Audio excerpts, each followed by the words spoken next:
Your blood pressure is being measured wrong, not in the technical sense.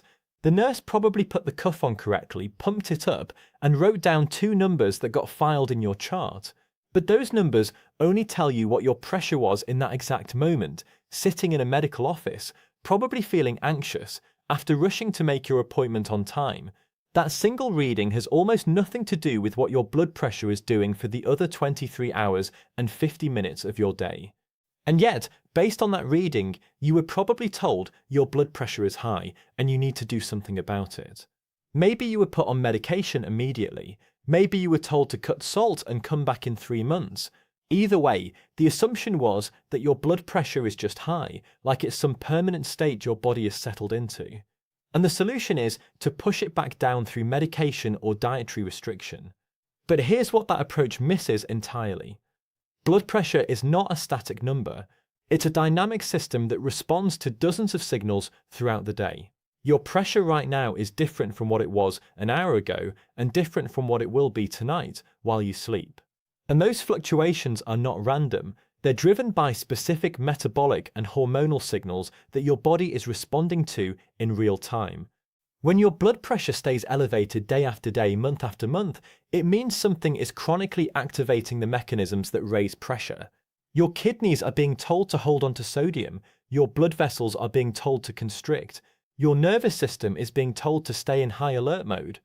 And until you identify what's sending those signals and turn them off, your blood pressure will stay high no matter how much salt you cut or how many medications you take. This is the fundamental problem with conventional blood pressure treatment. It focuses on lowering the number without addressing why the number is high in the first place. It's like turning down your car's temperature gauge when the engine is overheating instead of fixing the cooling system. The gauge looks better, but the problem is still there.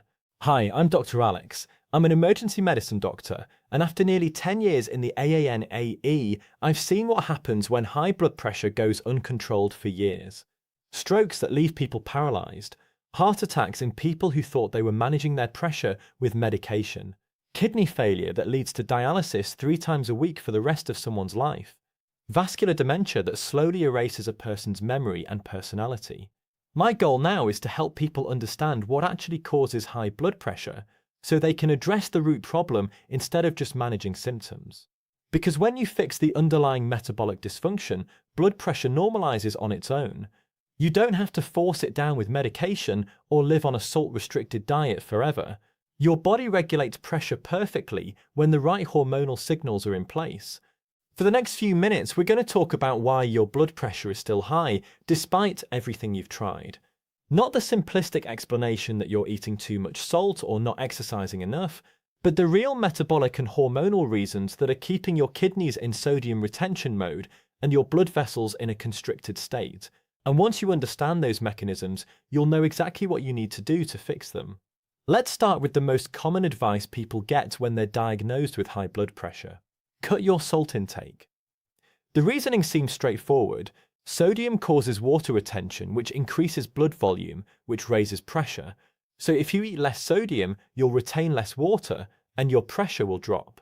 And for some people, that actually works. They cut sodium from 4,000 milligrams per day down to 2,000 milligrams, and their blood pressure drops 10 or 15 points. But for the majority of people with hypertension, cutting salt does almost nothing.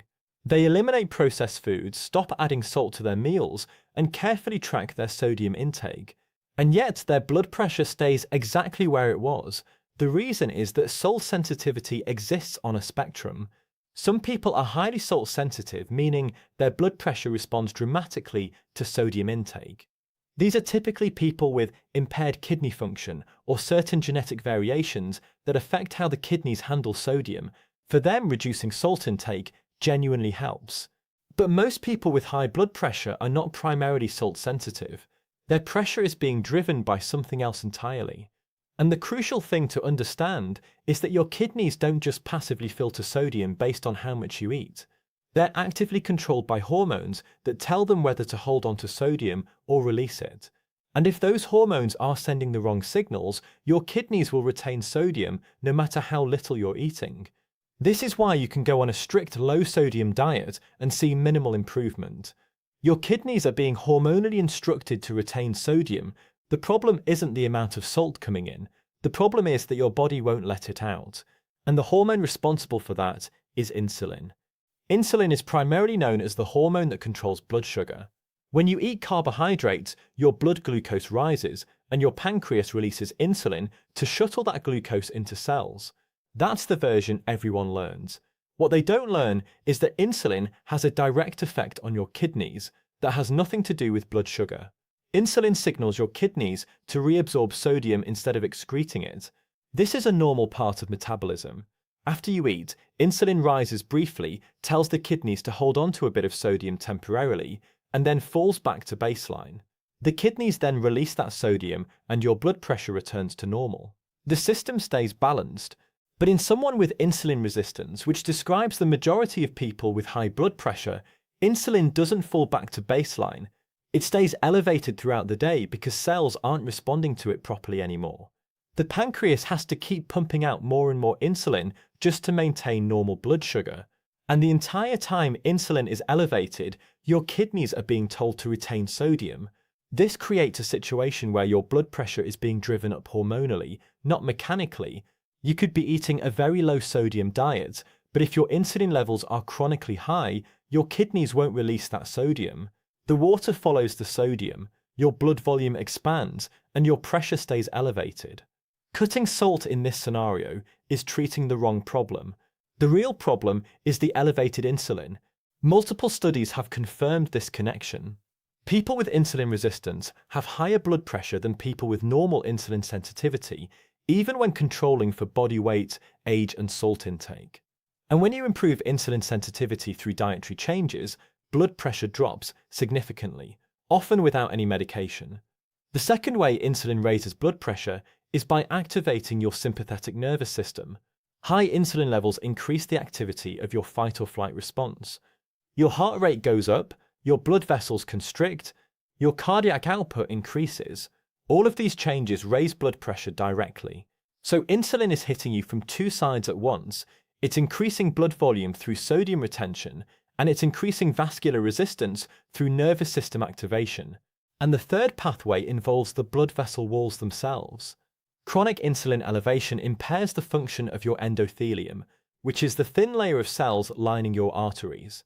Healthy endothelium produces nitric oxide, which keeps blood vessels relaxed and flexible. When insulin is chronically high, nitric oxide production falls, your vessels lose their ability to dilate properly. They stay constricted, resistance goes up, and pressure rises. This is why treating high blood pressure without addressing insulin resistance is like bailing water out of a boat while the hole in the hull keeps letting more water in. The medication might lower your pressure temporarily, but it's not fixing the underlying problem. Your insulin is still telling your kidneys to retain sodium, your nervous system to stay activated, and your blood vessels to stay constricted.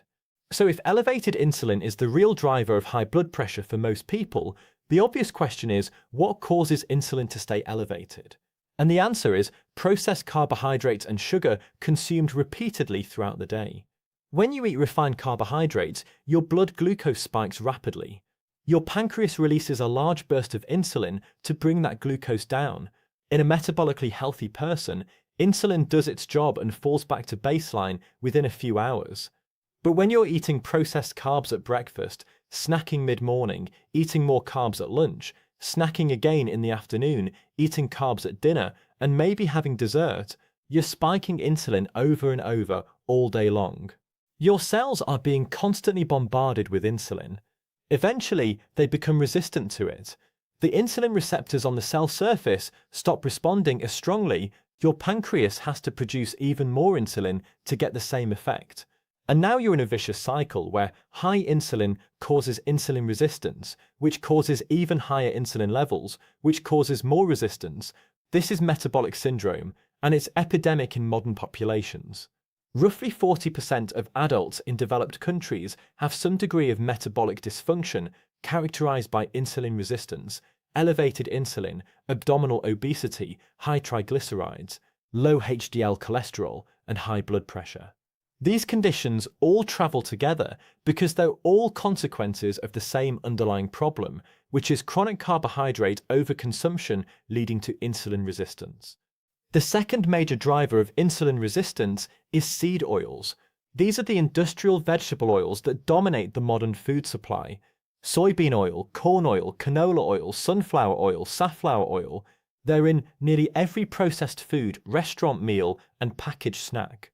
Seed oils are extremely high in omega-6 fatty acids, specifically linoleic acid. When you consume large amounts of linoleic acid, it gets incorporated into your cell membranes. Once there, it becomes highly susceptible to oxidation, which generates inflammatory compounds throughout your tissues. That chronic low-grade inflammation is one of the primary causes of insulin resistance. When your tissues are inflamed, they stop responding to insulin properly. Your cells can't take up glucose efficiently. Your pancreas has to produce more insulin to compensate. And as we've already discussed, elevated insulin drives sodium retention, sympathetic nervous system activation, and impaired endothelial function, all of which raise blood pressure. So if you've been eating a diet high in processed carbohydrates and foods cooked in seed oils, you've likely developed insulin resistance without even knowing it. Your fasting insulin is elevated, your kidneys are retaining sodium, and your blood pressure has slowly climbed over the years as your metabolic function has degraded.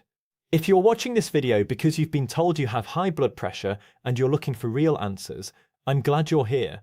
I'm committed to explaining the actual science behind blood pressure so you can address the root causes instead of just taking medication forever. And I'd really appreciate it if you'd hit the subscribe button to help this channel reach more people who need this information. If you get to the end and you don't think you learned something valuable, feel free to unsubscribe. But if this is making sense and filling in the gaps that your doctor never explained, then stick around and help spread this message. Hit that subscribe button now, and let's continue with the other factors that are keeping your blood pressure elevated. The third major driver of high blood pressure is fructose, and this is one that almost nobody talks about. Fructose is the sugar found in table sugar, high fructose corn syrup, fruit juice, and sweetened beverages. When you consume fructose, it's metabolized almost entirely in your liver, and one of the byproducts of that metabolism is uric acid. Elevated uric acid does two things that directly raise blood pressure. First, it impairs endothelial function. Uric acid reduces the availability of nitric oxide in your blood vessel walls. As we discussed earlier, nitric oxide is what keeps vessels relaxed and dilated. When nitric oxide is reduced, vessels constrict, vascular resistance goes up, and blood pressure rises. Second, uric acid increases sodium reabsorption in your kidneys. This is independent of insulin. Even if your insulin levels are normal, high uric acid will tell your kidneys to hold on to sodium. So fructose is raising your blood pressure through a completely separate mechanism that has nothing to do with calories or weight gain. It's a direct chemical effect on your vascular system and kidney function. Multiple studies have shown that people with elevated uric acid levels are significantly more likely to develop hypertension. And when you reduce fructose intake, uric acid levels fall and blood pressure improves. This is why fruit juice and sweetened beverages are so problematic. They deliver large amounts of fructose very quickly without any fiber to slow absorption. Your liver gets overwhelmed, uric acid spikes, and your blood pressure goes up. Even natural sugars in fruit can be problematic if consumed in excess. A few pieces of whole fruit per day is fine for most people because the fiber slows fructose absorption. But drinking smoothies with multiple servings of fruit, eating dried fruit by the handful, or consuming fruit juice is delivering fructose loads that your liver was never designed to handle. The result is chronically elevated uric acid and chronically elevated blood pressure. The fourth factor is magnesium deficiency, and this is incredibly common in people with high blood pressure. Magnesium is a mineral that acts as a natural calcium channel blocker. It helps blood vessels relax and prevents excessive constriction. When magnesium levels are low, vessels stay tight, resistance goes up, and pressure rises. Magnesium also plays a critical role in insulin sensitivity. It's required for insulin receptors to function properly. When you're magnesium deficient, you become more insulin resistant, which, as we've already discussed, drives sodium retention and elevated blood pressure. The problem is that modern diets are chronically low in magnesium. Processed foods contain almost no magnesium. Refined grains have had the magnesium-rich bran and germ removed, and even whole foods contain less magnesium than they used to because agricultural soils have been depleted of minerals through intensive farming. On top of that, many things actively deplete magnesium from your body. Stress increases magnesium excretion, alcohol depletes magnesium.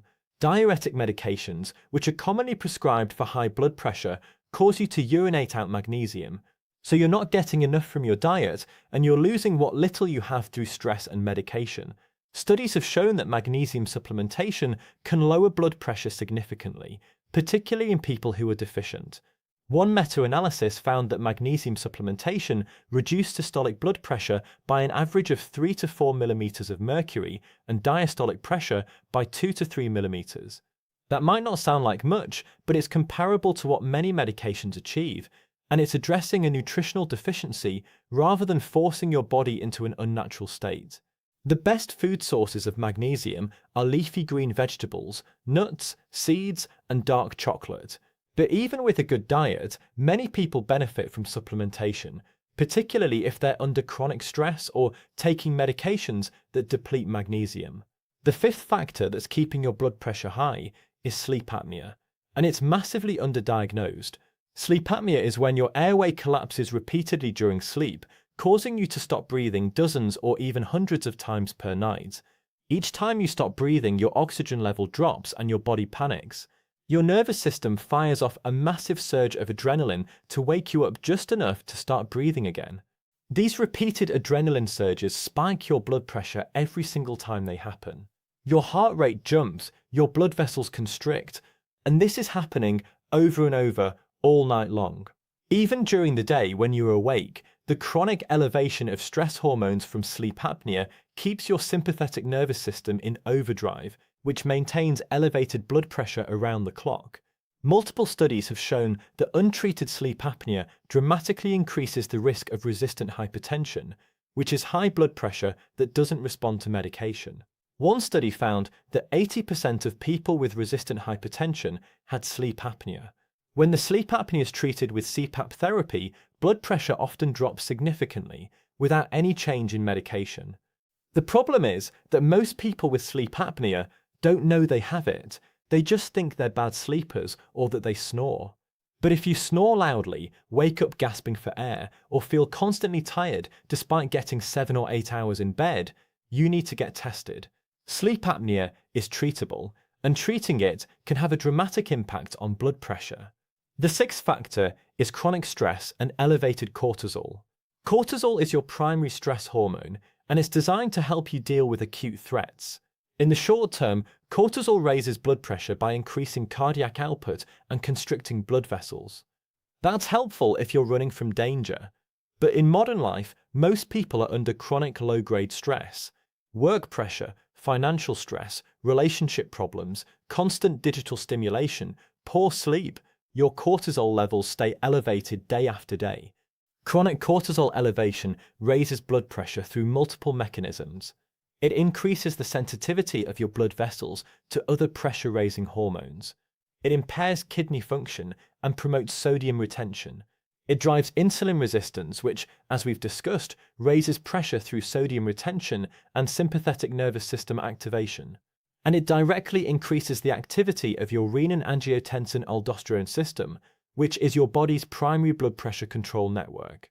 Studies have consistently shown that people with higher cortisol levels have higher blood pressure, and interventions that reduce stress, such as meditation, yoga, or even just regular time in nature, have been shown to lower blood pressure significantly. One study found that transcendental meditation practiced for 3 months reduced systolic blood pressure by an average of 5 millimeters of mercury and diastolic by 3 millimeters.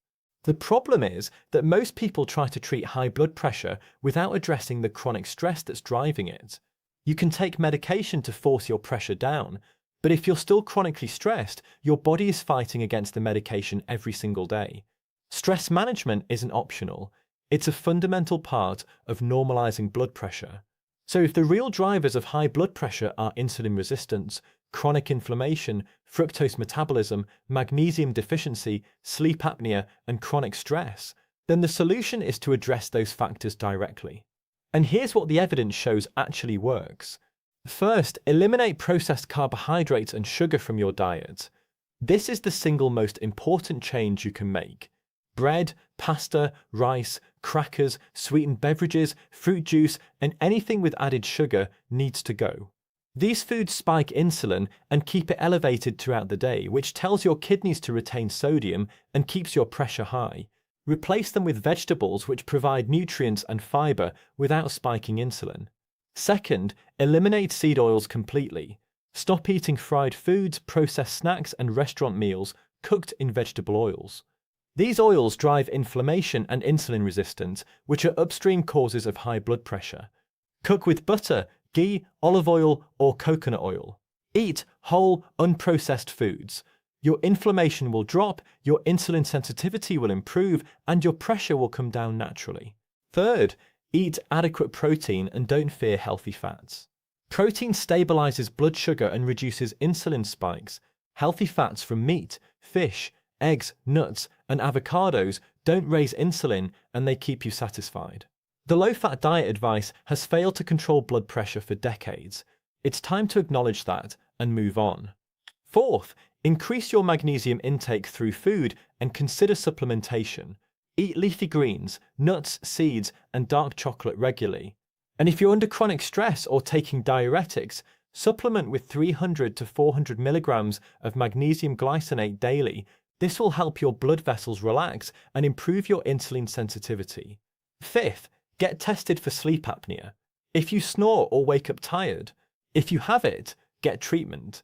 CPAP therapy is highly effective and can dramatically lower blood pressure, often allowing people to reduce or eliminate medications. Sixth, prioritize sleep. 7 to 8 hours of quality sleep every night is essential. Sleep deprivation raises cortisol, impairs insulin sensitivity, and keeps your sympathetic nervous system activated, all of which raise blood pressure. Make sleep a non-negotiable priority. Seventh, manage stress actively. Meditation, deep breathing, time in nature, regular social connection. These aren't luxuries, they're essential for keeping cortisol under control. Chronic stress will sabotage everything else you're doing right. And eighth, move your body regularly. Exercise improves insulin sensitivity, lowers inflammation, reduces stress hormones, and strengthens your cardiovascular system. You don't need to run marathons. Walking for 30 minutes most days of the week provides significant benefit. Resistance training is also excellent because it builds muscle, which improves metabolic health and lowers blood pressure long term. Here's what you need to understand. High blood pressure is not a disease in itself. It's a symptom of underlying metabolic dysfunction. Your kidneys are retaining sodium because insulin is telling them to. Your blood vessels are constricted because inflammation has impaired nitric oxide production. Your nervous system is overactive because stress hormones are elevated. These are the real problems. The elevated blood pressure is just your body's response to those problems. When you fix the underlying dysfunction, blood pressure normalizes on its own. You don't need to force it down with medication or restrict salt to unrealistic levels. Your body knows how to regulate pressure perfectly when the right metabolic signals are in place. You just need to stop sending the wrong signals. This means eliminating the foods that spike insulin and drive inflammation. It means managing stress and prioritizing sleep. It means correcting nutritional deficiencies like magnesium. And it means treating conditions like sleep apnea that are directly raising your pressure every night. When you address these root causes, most people see their blood pressure drop significantly within weeks to months. Many are able to reduce medications or come off them entirely under their doctor's supervision. And crucially, they're not just lowering a number, they're actually fixing the metabolic problems that were causing the high pressure in the first place. That means lower risk of stroke, heart attack, kidney disease, and dementia. Real protection, not just better lab values. If this video helped you understand why your blood pressure has stayed high despite everything you've tried, and more importantly, what you actually need to do to fix it, please hit that subscribe button and share this with someone who needs to hear it. The conventional approach to blood pressure has been failing people for decades, and it's time we started addressing the real causes. Thanks for watching, and I'll see you in the next video.